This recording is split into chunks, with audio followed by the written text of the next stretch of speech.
Nós vamos assim, queridos companheiros, buscando sentir toda a paz, toda a harmonia que reina neste ambiente, neste momento, buscando nos desligar de toda e qualquer preocupação, sentindo que energias restauradoras chegam até nós neste momento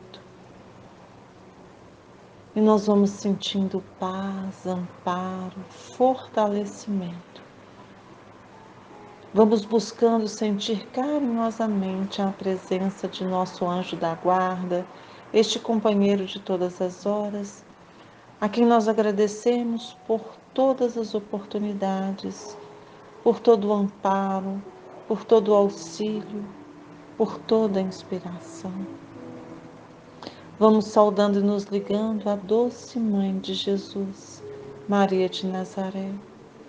Obrigada, querida Mãe, pelo seu imenso amor. Que possamos sentir que essa doce Mãe nos envolve em seus braços maternais. E nos braços de Maria nós vamos sentindo a confiança, o auxílio, o amparo que vem dessa doce Mãe. Vamos saudando e nos ligando ao Mestre Jesus, agradecendo a Jesus por todos os seus ensinamentos. Obrigada, Mestre, pelo teu imenso amor. Obrigada por todas as coisas que faz, que já fez por cada um de nós. Ilumina as nossas mentes, amplia nossa capacidade de discernimento e de entendimento, para que possamos estar receptivos às reflexões que nos serão propostas nessa manhã. E com o coração cheio de gratidão a este Mestre querido, nós vamos pedindo a Ele que nos leve, que leve a nossa prece até Deus, o nosso Pai, o Criador de nossas vidas, a quem nós agradecemos por tudo que somos, por tudo que temos, pelo dom da vida e pela oportunidade bendita de estarmos aqui reunidos neste dia. Obrigada, Senhor. E carinhosamente, Pai, nós te entregamos a prece que seu Filho amado nos ensinou. Pai nosso que estás nos céus, santificado seja o vosso nome. Venha a nós o vosso reino, e seja feita a vossa vontade, assim na terra como nos céus. O pão nosso de cada dia dá-nos hoje, e perdoa as nossas dívidas, à medida que aprendemos a perdoar os nossos devedores. Não nos deixes cair em novas faltas, Senhor, mas livrai-nos de todo o mal, hoje, agora e sempre. Que assim seja, graças a Deus. E assim, na presença de Deus, o nosso Pai, de Jesus, o nosso Mestre, de todos os amigos espirituais que nos acompanham e nos auxiliam, nós vamos dando início a mais uma preleção. Que assim seja. Bom dia a todos, que a paz e o imenso amor do Mestre Jesus continue nos iluminando e nos amparando. Hoje nós vamos refletir um pouquinho sobre a mensagem da imortalidade. Principalmente no dia de hoje, nós podemos pensar que muitos comemoram a Páscoa e a ressurreição de Jesus, mas nós podemos dizer também que muitos não compreenderam muito bem o que é a mensagem da imortalidade que Jesus nos deixou. Podemos dizer que a ideia da imortalidade sempre esteve presente na cultura de vários povos, desde a mais remota atividade.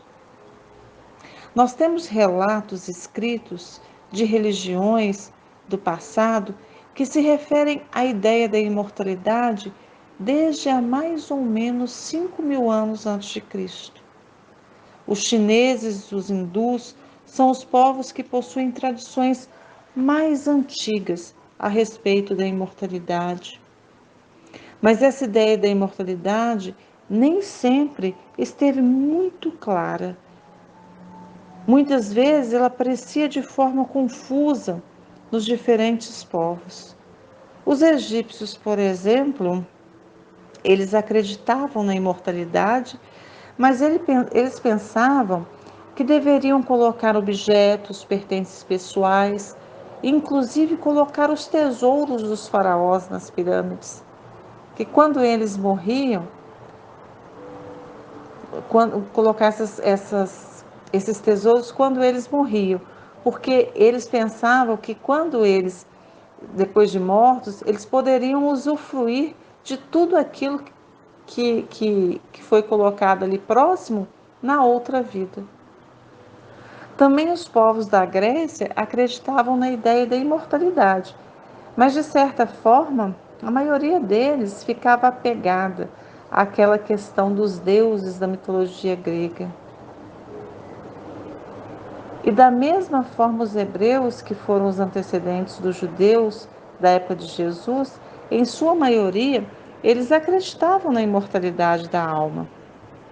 Mas, segundo Kardec, no livro O Evangelho segundo o Espiritismo, havia uma certa confusão também entre eles, porque eles não diferenciavam muito bem a ideia de ressurreição em comparação com a reencarnação.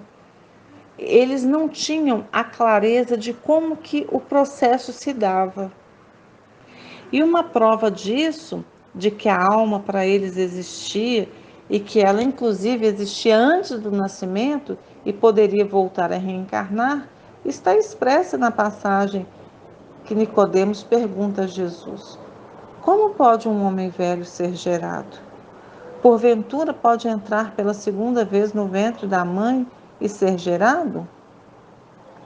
Ou seja, essa passagem mostra que eles entendiam que o homem deveria nascer novamente, mas eles não entendiam muito bem como é que isso se dava. Outra prova que a gente tem no Novo Testamento, também está em Mateus, quando Jesus conversa com os discípulos e eles perguntam para ele a respeito do que os escribas diziam, de que era necessário que Elias viesse para que as coisas se cumprissem, as profecias se cumprissem. E Jesus fala com eles que, em verdade, Elias já tinha vindo. E fica claro para os discípulos nesse momento que ele falava de João Batista. Ou seja, eles entendiam na fala de Jesus, quando Jesus fala que Elias tinha vindo e que eles fizeram tudo o que queria com ele. E que a mesma coisa aconteceria com o próprio Jesus. Eles entendem neste momento que Jesus falava de João Batista, mostrando também que eles tinham então essa noção da sobrevivência do espírito com relação ao corpo. Podemos voltar um pouquinho no ponto da ressurreição.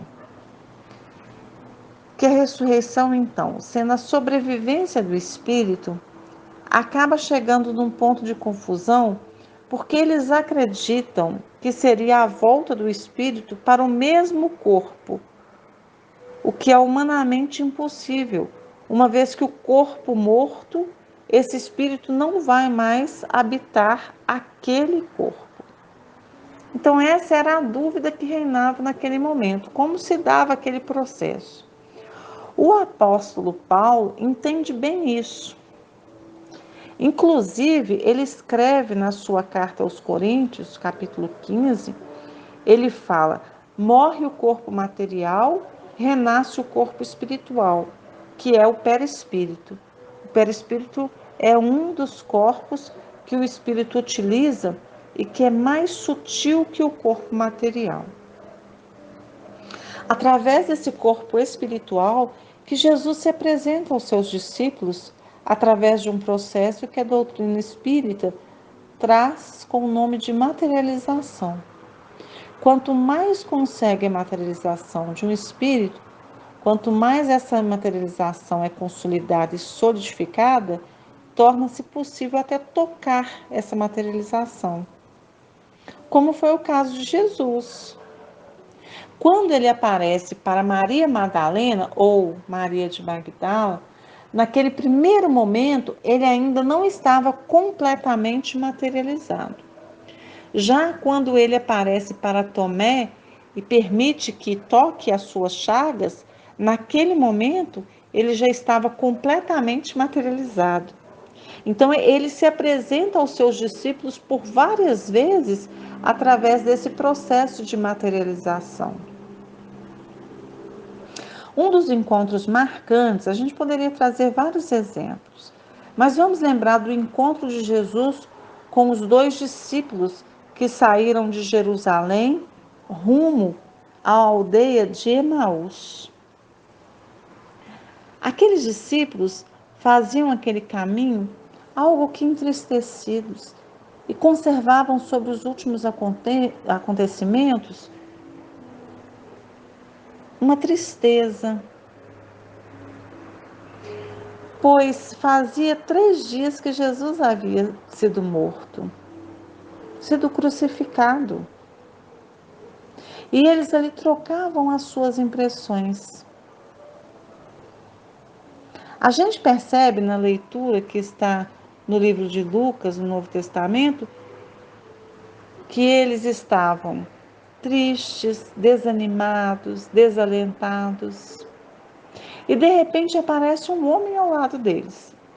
E este homem pergunta para eles: por que estão tristes? O que aconteceu? E eles falam: mas você está vindo de Jerusalém? Não sabe o que fizeram com aquele que a gente acreditava que era o Messias? Então o homem naquele momento fala com eles: mas tudo isso já havia sido dito pelo profeta Isaías. Essas palavras já haviam sido trazidas. Isso que aconteceu já havia sido trazido pelos profetas. Não é de admirar que isso tenha acontecido. Estava se cumprindo a profecia. Aqueles homens observam que sentem no coração um conforto e eles seguem. Quando chegam em frente à hospedaria e aquele homem fala que irá seguir viagem, eles falam: fica conosco esta noite. Eles entram na hospedaria, sentam para poder comer, e quando aquele homem pega o pão e parte, eles reconhecem que era Jesus. A forma de partir o pão os faz reconhecer o Mestre amado. E essa mensagem cabe uma reflexão. A gente pode pensar em toda a trajetória do Mestre Jesus, principalmente nos momentos que a gente se encontra sozinho, se encontra desanimado, ou que a gente acha que está sozinho, porque na verdade nós nunca estamos sós. O Mestre está sempre ao nosso lado a nos consolar. Então, nesse sentido, a mensagem de amor de Jesus, ele volta para mais uma vez dar o exemplo de consolação. Aqueles discípulos se encontravam naquele momento entristecidos. E ele vem trazer o quê? Ele vem trazer a consolação, o amor. Aquelas mentes naquele momento deveriam sentir injustiçadas, incompreendidas, desanimadas. São sentimentos que muitas vezes a gente conhece, ou na maioria das vezes a gente já conhece.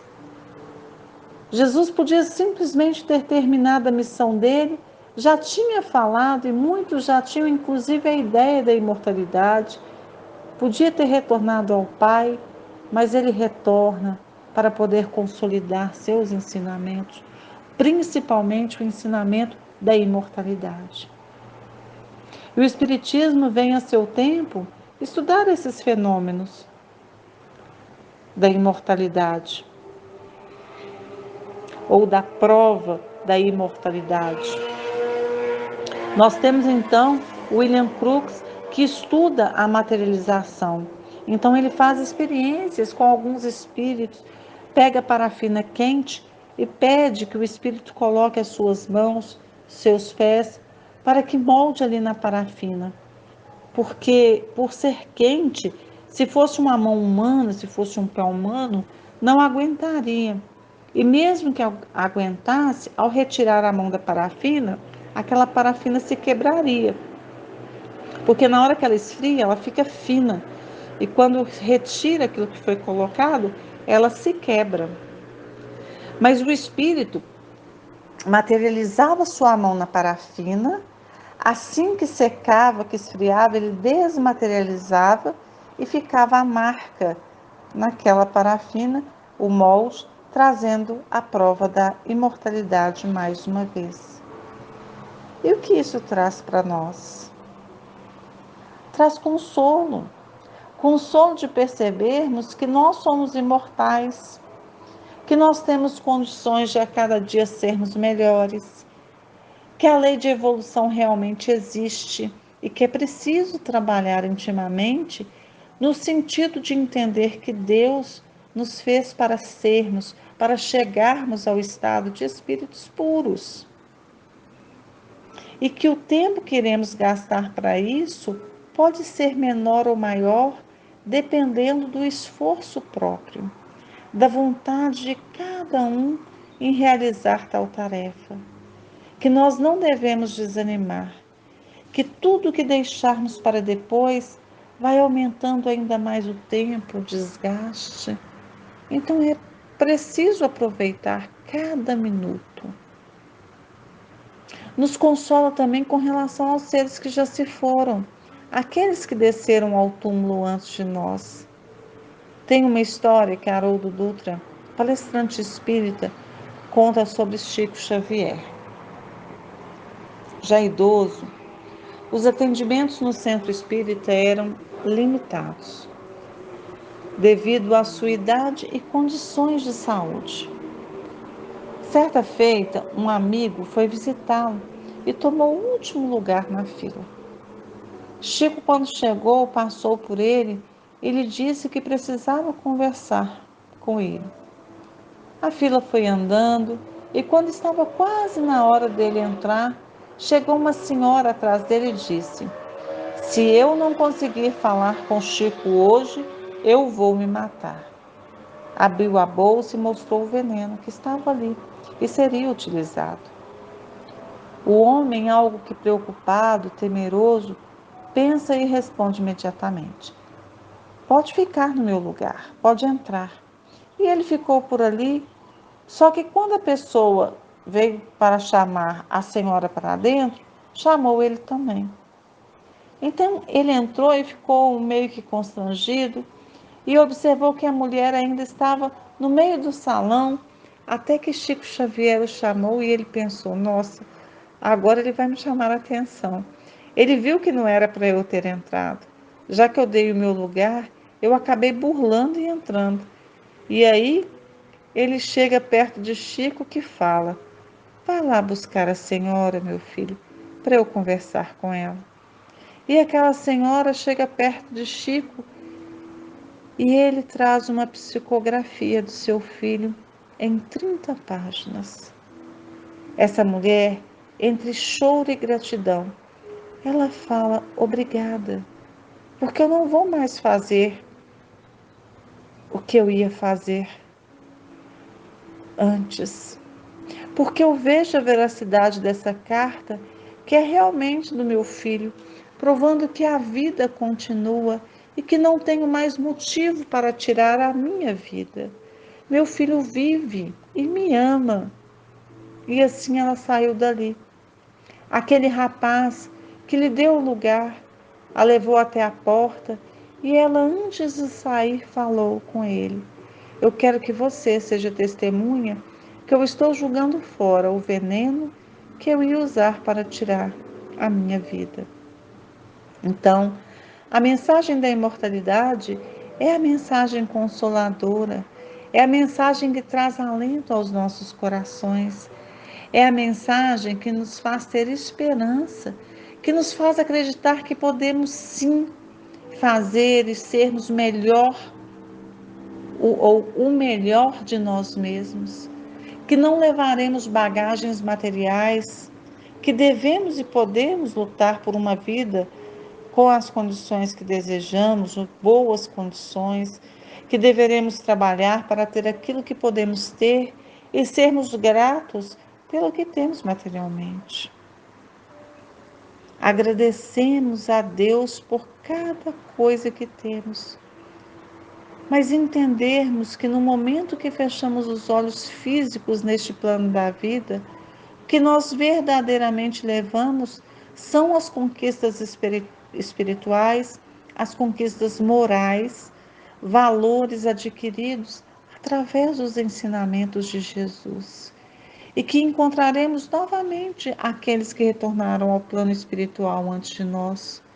Nossos mortos vivem, pois Jesus vive.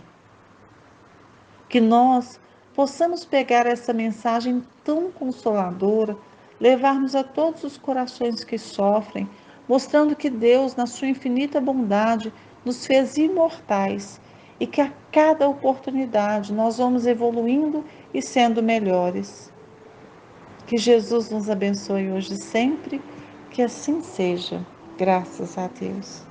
E assim nós vamos carinhosamente agradecendo pela oportunidade bendita e vamos retirando de nós o que há de melhor, vibrando intenso amor pelo planeta Terra, vibrando muito amor por todos os lares deste planeta, vibrando intenso amor por todas as famílias, para que o Evangelho de Jesus possa chegar a cada criatura, renovando os seus sentimentos, renovando os seus pensamentos, vibrando intenso amor por nossos lares, por nossos familiares, vibrando por aqueles que são mais caros aos nossos corações, vibrando por aqueles que temos maior dificuldade de conviver. Vamos vibrando intenso amor por nós mesmos, vibrando pelo nosso equilíbrio físico, vibrando pelo nosso equilíbrio espiritual.